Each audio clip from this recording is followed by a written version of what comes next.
किसके दामन सिवा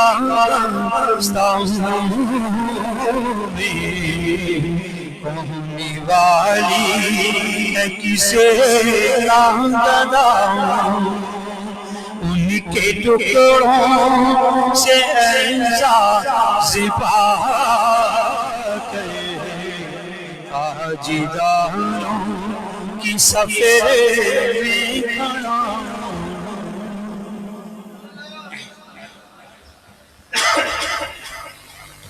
सुभान अल्लाह माशाअल्लाह। ये थे जनाब तौफीक अब्बासी साहब जो नाते रसूल मकबूल सल्लल्लाहु अलैहि वसल्लम पेश फरमा रहे थे।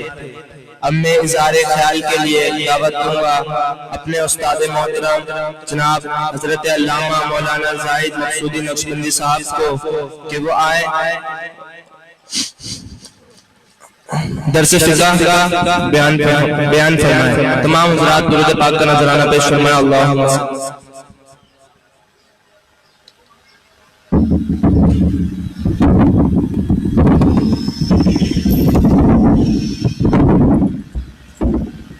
नहमदुहु व नुसल्ली व नुसल्लिम अला रसूलिहिल करीम अम्मा बाद फ़अऊज़ु बिल्लाहि मिनश शैतानिर रजीम बिस्मिल्लाहिर रहमानिर रहीम।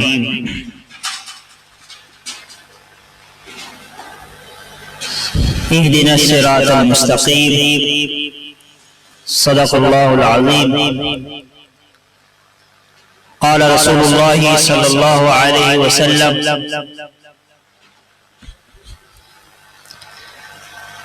तदारुसुल इल्मी साअतन मिनल लैली खैरुम मिन इहयाइहा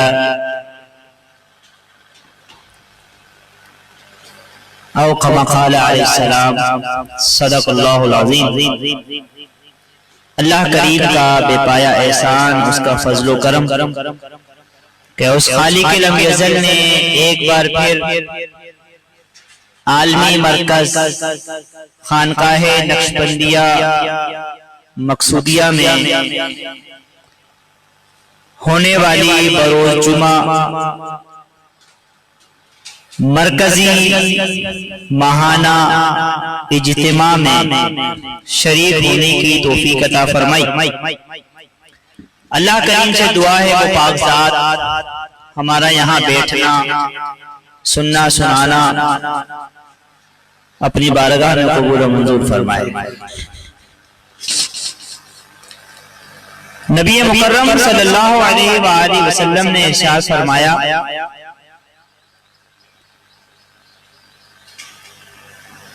कि एक घड़ी इल्मे दीन का तकरार करना, आपस में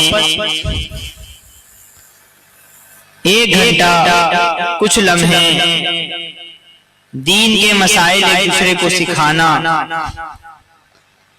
ये सारी रात जाग कर इबादत करने से बेहतर है। कितनी बड़ी फजीलत है, अल्लाह का कितना बड़ा एहसान है कि अल्लाह ने इस खानकाहे नक्शबंदिया मकसूदिया में हमें जमा फरमाया, अपने वली कामिल की संगत नसीब फरमाई,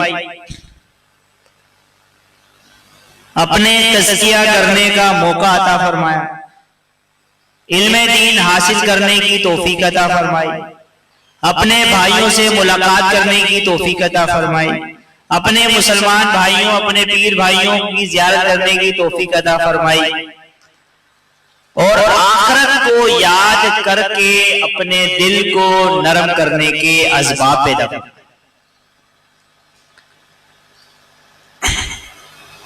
आज की नशिस्त में फ़िक़ही मसाइल के सिलसिले में हम कुरान करीम को छूने का मसला कि कुरान करीम को हाथ लगाना बगैर वुजू ख़वातीन के लिए, मर्दों के लिए, बच्चों के लिए क्या हुक्म?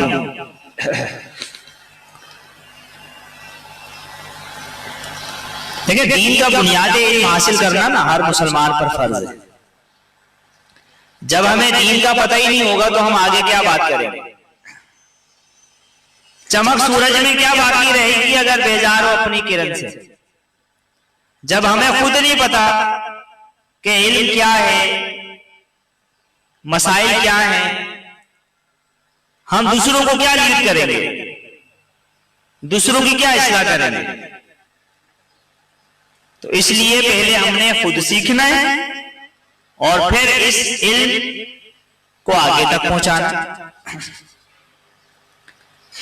कुरान करीम अल्लाह का कलाम, पाकीज़ा कलाम, पाकीज़ा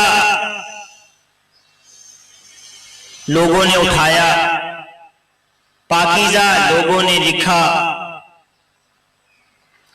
पाकीज़ा शख्स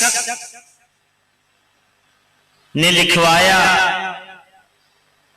और पाकीज़ा कुलूब कल्ब पर नाजिल हुआ और पाक जबान पढ़ती है। इसलिए अल्लाह रब्बुल इज्जत ने इरशाद फरमाया, ला यमस्सुहु इल्लल मुताहरून, कि इसे नहीं छूते मगर पाकीज़ा लोग, यानी जो पाक है, बावजू है, उसको कुरान करीम छूना चाहिए। हम इस पर अब ये बहस नहीं करते कि जनाज़े अलैहि आयत में कौन कौन से मसाइल निकल रहे हैं, कौन सा फिक़ह क्या कहता है। बात दरअसल ये है कि सादा मसाइल अगर आपकी समझ में आ जाए यही कामयाबी का जरिया। जे जाए कि मैं आपको पेचीदगियों में ले लूं। मुख्तसर मसाइल है, मुख्तसर बात है, वो समझना है। कुरान करीम को बगैर वुजू हाथ नहीं लगाना। कुरान करीम के जो पेजेस हैं, जाहिर बात है उसके साथ एक गत्ता भी होता है, जिसे कुरान करीम अक्सर आपने देखा बाइंडिंग होता है। कुरान करीम वो गत्ते की बाइंडिंग होती है। तो वो जो गत्ता है कुरान करीम के साथ लगा हुआ, उसको भी आप बगैर वुजू हाथ नहीं लगा सकते। अब आ जाए कुरान करीम अरबी हुरूफ के साथ और उसका तर्जुमा भी उसके नीचे लिखा हो, तो क्या उसे हाथ लगा सकते हैं? ऐसा कुरान करीम जो तर्जुमे वाला कुरान करीम है, अगरचे कि उसका तर्जमा उर्दू में हो, इंग्लिश में हो, सिंधी में हो, फरांसीसी में हो, जर्मन में हो, किसी भी जबान में हो,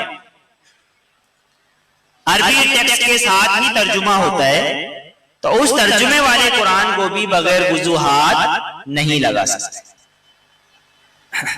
तीसरी बात, अगर सिर्फ तर्जुमा लिखा हुआ है, अरबी टेक्स्ट नहीं है, अरबी इबारत नहीं है, वैसे तो ये मुत्तफिका फैसला है, उलमाए किराम का इस पर फतवा है कि बगैर अरबी इबारत के कुरान करीम छापने की इजाजत नहीं माशरे में, पाकिस्तान में। क्योंकि यही वजह है कि कुरान करीम के अंदर जिस तरह और किताबों में मामला हुआ कि वो तर्जुमा छापा करते थे, बाद में वो इंटरप्रिटेशन हो गई, दीगर उसमें चीजें घुसेड़ दी गई अपनी तरफ से, तर्जुमे ज्यादा कर दिए। अब ये नहीं पता चल रहा असल तर्जुमा क्या है और वजाहतन तर्जुमा क्या है, तो बाद में तब्दीलियां हो गई। तो इसको शिद्दत के साथ मना किया गया है कि कुरान करीम अगर छापा जाएगा या कोई सूरत छपेगी तो विद अरबिक टेक्स्ट और तर्जुमे के साथ, या सिर्फ अरबी टेक्स्ट के साथ, सिर्फ तर्जुमा नहीं होगा। और हमारे कभी कभार मेरी नजर से भी गुजरा है कि सिर्फ तर्जुमा लिखा हुआ है, पूरा कुरान करीम में सिर्फ तर्जुमा, तो जान लें कि उसमें कोई गड़बड़ है। सिर्फ तर्जुमा उसको अपने पास नहीं रखना। हाँ, आलिम के लिए एक अलग बात है, आलिम रख सकता है क्योंकि उसको हर बात का पता होता है, लेकिन आम लोगों के लिए जायज नहीं है। और इससे परहेज करें, अवॉइड करें कि सिर्फ तर्जुमा जो है वो बराए मेहरबानी ना रखें, और ऐसे ट्रांसलेशन से भी आप परहेज करें कि सिर्फ तर्जुमा आप पढ़ें बस। अरबी हो उसके साथ उसका तर्जुमा हो। हाँ, कोई 2-3 आयात ऐसी हैं जो बगैर अरबी टेक्स्ट के हैं, समझाने के लिए हैं, किसी किताब में लिखी है कि वो अलग बात है, लेकिन हमारे उस्ताद फरमाते थे बेटा कोई भी किसी भी बुक में, अगर बुक में से आप तर्जुमा कॉपी कर रहे हैं या मुकर्रीन होते हैं, मुबल्लिगीन होते हैं, वो तर्जुमा याद करते हैं, तो उनको भी चाहिए कि वो पहले असल जो कुरान करीम है अरबी वाला उसका तर्जुमा फॉलो करें। अरबी कुरान को देखें, आयत को निकालें, उस आयत के नीचे जो तर्जुमा लिखा होगा वो तर्जुमा याद करें। ये नहीं कहें जनाब ने मेरे ख्याल से ये तर्जुमा मैं आपको बता दूं, ये आयत का तर्जुमा ऐसा ही है, तो ऐसी बात नहीं। बात जो हलक से निकलती है आगे तक पहुंचती है, हलक से निकली खलक में पहुंची, तो इसका खास एहतमाम फरमाए। तो कुरान करीम चाहे वो तर्जुमे वाला हो चाहे वो बगैर तर्जुमे का हो, उसे बगैर वुजू हाथ नहीं लगा सकते। अब आ जाए बालिग, जो नाबालिग बच्चे होते हैं, अमूमन नाजरा पढ़ रहे होते हैं, हिफ्ज कर रहे होते हैं, छोटी उम्र के होते हैं, उनको अदब सिखाया जाए, तरबियत दी जाए, वुजू बेटा बावुजू रहे। और हमारे इस्लाम की भी तालीम है और इसके बड़ी बरकत और बड़ी रहमतें हैं। बंदा अगर बावुजू रहता है तो फरिश्ते इस्तिग़फ़ार करते हैं, उसकी जान आसानी से निकलती है, कलमा पढ़ के आती है, उसकी जान बाईमान जब निकलती है तो वो बाईमान और मोमिन होता है। तो बड़ी बरकत और रहमतें हैं बावुजू रहे। लेकिन तो बच्चों पे सख्ती नहीं करना चाहिए क्योंकि वो मरफूउल कलम, अगर नाजरा या कुरान करीम पढ़ रहे हैं और वुजू नहीं है तो उसमें कोई मुज़ाहिरा नहीं, वो नाबालिग। तरबियत एक अलग हिस्सा, लेकिन इस्लाम क्योंकि दीन युस्र है, यस्सिरू वला तुअस्सिरू, नबी अलैहि सलाम फरमाते हैं कि आसानियां पैदा करो, मुश्किल पैदा ना करो, आसानियां पैदा करो। अच्छा, अब कुरान करीम को आपने हाथ लगाना है, आपका वुजू नहीं, तो उसके मुख्तलिफ तरीके हैं। उसके मुख्तलिफ तरीके ये हैं कि फौरन मिसाल के तौर पर आपको उठा के देना है कुरान करीम, या थोड़ी देर के लिए यहां से वहां रखना है, तो उसके लिए चंद मसाइल। पहली बात तो कुरान करीम को आप बगैर वुजू हाथ लगा सकते हैं तब जब कुरान करीम जुज़दान में रखा हो। जुज़दान होता है ना, कपड़े का लिफाफा जिसे कह सकते हैं, जुज़दान कहते हैं उसको। तो कपड़े का जो जुज़दान होता है उसमें अगर वो कुरान करीम रखा हुआ है तो उसको आप उठा के दे सकते हैं और उठा के बगैर वुजू कहीं और रख सकते हैं। लेकिन मैंने पहले अर्ज़ की कि कुरान करीम के साथ जो गत्ता लगा हुआ और गत्ते के साथ जो कपड़ा लगा हुआ, अमूमन कपड़ा भी वो बाइंडिंग में शामिल हो जाता है, तो उस कपड़े को भी आप हाथ में लगा सकते हैं बगैर वुजू, उस सूरत में कि जब जुज़दान में रखा हो तब आप उसको हाथ लगा सकते हैं, यानी यहां से वहां रखना है तो आप रख सकते हैं। अच्छा, इसमें एक चीज और, कुरान करीम आपने उठाया, जुज़दान नहीं है, जुज़दान नहीं है, कुरान करीम ऐसे ही रखा हुआ है। अब आप उठाना चाहते हैं, इधर से उधर रखना चाहते हैं, तो उसके लिए तरीकेकार ये होगा कि जो चीज, जो कपड़ा आपसे अलग, मसलन रुमाल, पाकीज़ा रुमाल होना चाहिए, अब वो जिस्म से अलग है, उस रुमाल से आप उसको पकड़ सकते हैं, किसी को दे सकते हैं, रख सकते हैं, उस रुमाल के जरिए या कोई रुमाल, बड़ा रुमाल है, कोई बड़ी चादर है आपके पास, उस चादर से आप पकड़ के दे सकते हैं, लेकिन दामन से नहीं पकड़ सकते। भाई कमीज का दामन है, अब आपने कुरान करीम उठाया, पकड़ के आप इधर से उधर रखना चाहते हैं तो दामन से नहीं दे सकते, क्योंकि कमीज का दामन आपसे टच है, आपसे वो टच है, दामन से नहीं दे सकते। ना ही आप आस्तीन से उसको पकड़ सकते हैं कुरान करीम। बात समझ में आ रही है? ऊपर से जा रही है, समझ में आ रही है? हाँ, दुरूद शरीफ पढ़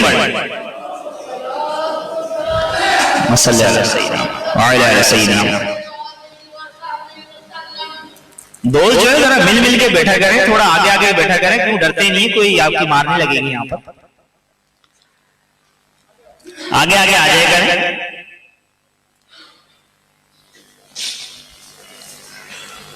नबी अलैहिस्सलातु वस्सलाम के सहाबा नबी अलैहिस्सलाम के चेहरे अनवर के सामने बैठा करते थे, और सामने बैठना भी आदत सुन्नत मुबारक है, इल्ला ये कि कोई मजबूरी है। अब आ जाए आप खवातीन के हवाले से।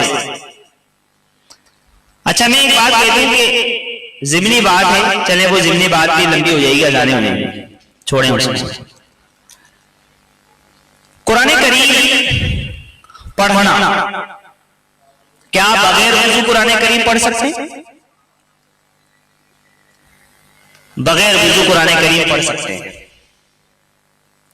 देखिए, नूरानियत की बात मैं नहीं कर रहा, दो चीजें होती हैं, एक होता है आला अमल, हमेशा बावजूद रहे। भाई आला अमल क्या है? वजअलना लैला लिबासा वजअलना नहारा माशा। रुखसत क्या है? अल्लाह ताला फरमाते हैं हमने बंदों के लिए रात जो है वो आराम के लिए बनाई है, दिन जो है वो माश के लिए बनाया है, कारोबार के लिए बनाया है। लेकिन जब अपने बंदों की बारी आती है, खास बंदों की बारी आती है, तो अल्लाह क्या फरमाता है? यबीतून लिरब्बिहिम रुक्अन सुज्जदन यब्तगून फदलन मिनल्लाहि व रिदवान। कि जो नेक बंदे होते हैं, मेरे खास होते हैं, वो अपनी रातें जो है सजदे और क़याम में गुजार देते हैं। तो रुखसत भी है, फजीलत भी है, अजमत भी है। तो मैं रुखसत की बात कर रहा हूं। तो कुरान करीम आप पढ़ना चाह रहे हैं, कोई सूरत आप पढ़ना चाह रहे हैं, कुरान करीम आपके सामने खुला हुआ, आपने उसको हाथ नहीं लगाया, कोई आयत लिखी हुई है, अब आप उसको पढ़ना चाह रहे हैं, बगैर वुजू पढ़ सकते हैं, इसमें कोई मुजाहिदा नहीं, उसमें कोई बगैर वुजू आप अज़ाइर कर सकते हैं, दुरूद शरीफ, कलमा शरीफ जो चाहे आप पढ़ सकते हैं, लेकिन कुरान करीम को हाथ नहीं लगा सकते, सिपारे को हाथ नहीं लगा सकते। कोई सूरत है बुकलेट में, उसको आप हाथ नहीं लगा सकते। कोई पेज है, उस पर कोई आयात या तर्जुमा लिखा हुआ है, उस पेज को आप हाथ नहीं लगा सकते। कोई सफा है जिस पर कोई एक आयत लिखी हुई है, तर्जुमा लिखा हुआ है, उस तर्जुमे या आयत के ऊपर आप हाथ नहीं रख सकते, ठीक है ना? तो कुरान करीम आप पढ़ सकते हैं, लेकिन जो जुम्बी शख्स है, जो नापाक हो गया है, जिस पर गुस्ल फर्ज है, जिस औरत पर, जिस लड़की पर गुस्ल फर्ज है, जो हैज निफास वाली है, उसके लिए कुरान करीम पढ़ना हराम है। वो कुरान करीम नहीं पढ़ेगी, कोई सूरत नहीं पढ़ेगी, कोई आयत अगर है दुआ की नियत से वो पढ़ सकती है, कोई आयत दुआ की नियत से अगर पढ़ना चाहे तो वो पढ़ सकती है। अलबत्ता जो किरात होती है, तिलावत होती है, वो जुम्बी और हाइजा या निफास वाली औरत के लिए पढ़ना हराम है। अच्छा, इसमें एक मसला आता है, इसमें एक मसला आता है, जो कारिया होती हैं और पढ़ाती हैं, मुदर्रिसा होती हैं, अगर उन अय्याम मखसूसा में वो क्लासेस आ जाती हैं, तो अब वो क्या करें? तो वो क्या कुरान करीम पढ़ा सकती हैं? तो हरगिज वो कुरान करीम नहीं पढ़ा सकती, अलबत्ता सुन सकती हैं, अलबत्ता वो सुन सकती हैं, इसके बहुत से तरीकेकार। एक तरीकेकार तो ये है कि बच्चियां माशाल्लाह कुछ तालिबात ऐसी होती हैं मदरसे में जो अच्छा पढ़ना जानती हैं, तो बच्चे को सिलेक्ट कर लिया जाए तालिबा के बेटा आप जो है ना बच्चियों को पढ़ाएंगे, मुझे जरा काम है, तो बच्चियों को आप सिलेक्ट कर दें, किसी को आप अपना मुतबादिल रख दें, किसी बहन को आप कहने के जनाब आला मुझे ऐसा मामला है तो अगर आप मेरी हेल्प करना चाहें तो आप मेरी हेल्प कर दें, आपकी बड़ी मेहरबानी होगी। और यकीनन एक मदरसे में 2 या 3 तो मौलिमात होती हैं, ठीक है ना। तो बताने का मकसद है कोई भी आप तरीकेकार इख्तियार करें, लेकिन आप इन दिनों में कुरान करीम पढ़ना, क्योंकि ज़ाहिर बात है सबक बंदा पढ़ा रहा है तो उसको सबक पढ़ाना ये माने। हाँ, सबक का सुनना जायज़, सबक का सुनना जायज़। और आपको मैं एक बात और बता दूं, जहां जुम्बी शख्स होता है वहां रहमत के फरिश्ते नहीं आते। इसलिए हमारे इस्लाम की तालीमात क्या है कि जल्द अज जल्द पाकी हासिल कर लिया जाए, पाकी हासिल वो कर ली जाए। और जो जुम्बी शख्स होगा फरिश्ते चले जाते, फरिश्ते नहीं होते। तो जब फरिश्ते नहीं होंगे तो कौन होगा? जिन्नात होंगे, शयातीन होंगे, गंदे जिन्नात होंगे। जिन्नात हमारे इतने दुश्मन हैं, अगर 70 फरिश्ते एक शख्स की हिफाजत ना करें तो जिन्नात हमारे इतने दुश्मन हैं कि हमारी आंखें निकाल के ले जाएं, हमारी जबान काट के ले जाएं, हमारा कान काट के ले जाएं। लेकिन ये अल्लाह का करम है कि अल्लाह ने एक मोमिन के लिए अपने फरिश्तों को मुहाफिज बनाया, लेकिन इन मुहाफिज को हम भगा देते हैं। कैसे भगाते हैं? नापाक हो भाग जाते, कच्ची प्याज कच्चा लहसुन खा लिया नहीं आता, इतनी बदबू लगती है उनको। नबी अलैहिस्सलाम फरमाते हैं जो कच्ची प्याज कच्चा लहसुन खाए वो हमारी मस्जिदों के करीब ही ना।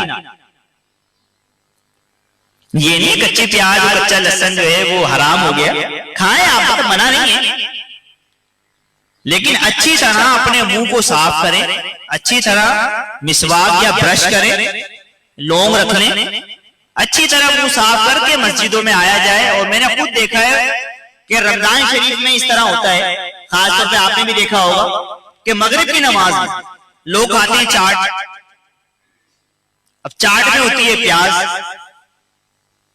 चाट में होती है प्याज।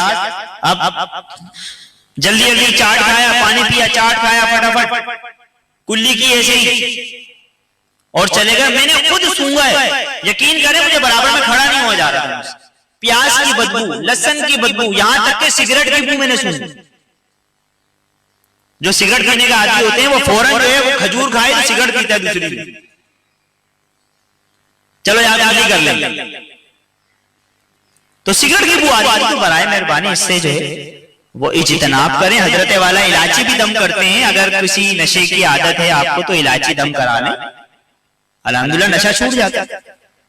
अलग तो कुरान करीम की बात हो रही थी, तो कुरान करीम पढ़ सकते हैं बगैर वजू, लेकिन हाथ उसको नहीं लगा सकते। अलबत्ता जो तफसीर होती है, तफसीर है या इस्लामी किताबें हैं, उनको आप हाथ लगा सकते हैं बगैर वजू, पढ़ भी सकते हैं, उसमें कोई मुजायका नहीं है। लेकिन इस बात का ख्याल रखिए कि जिस सफ़े पर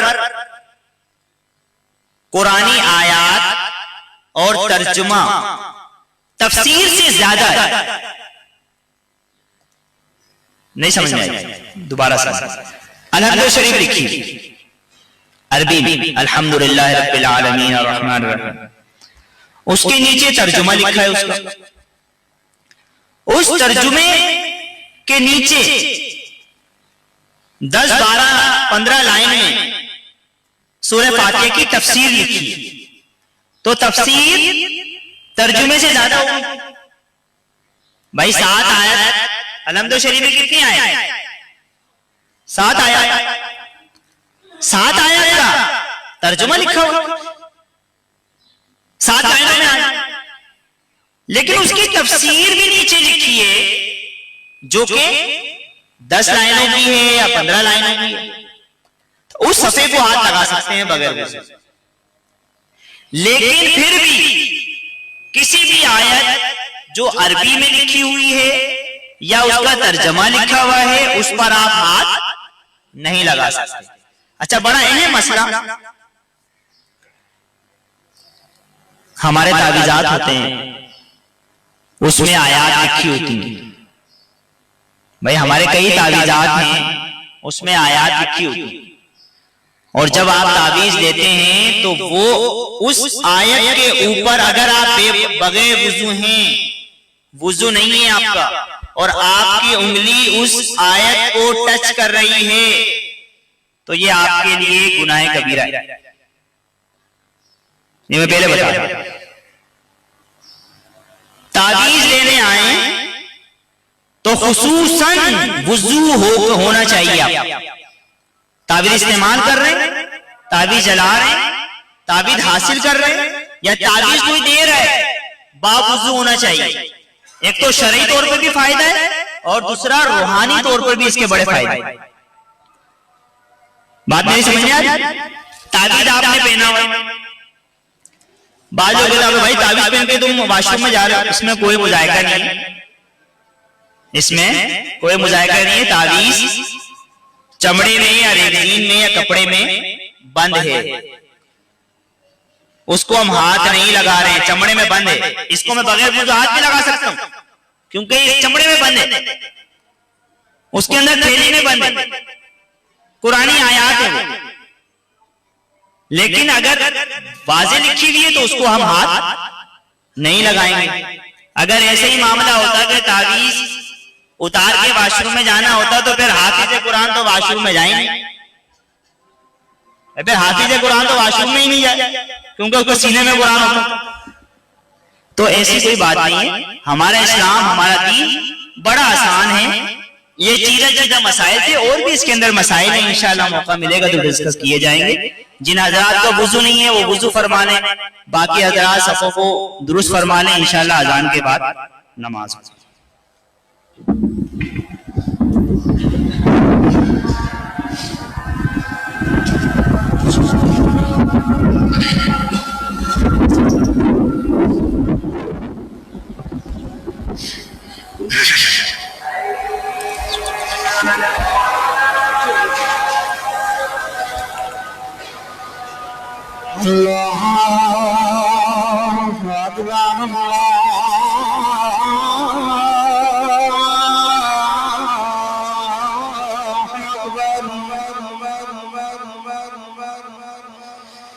अल्लाह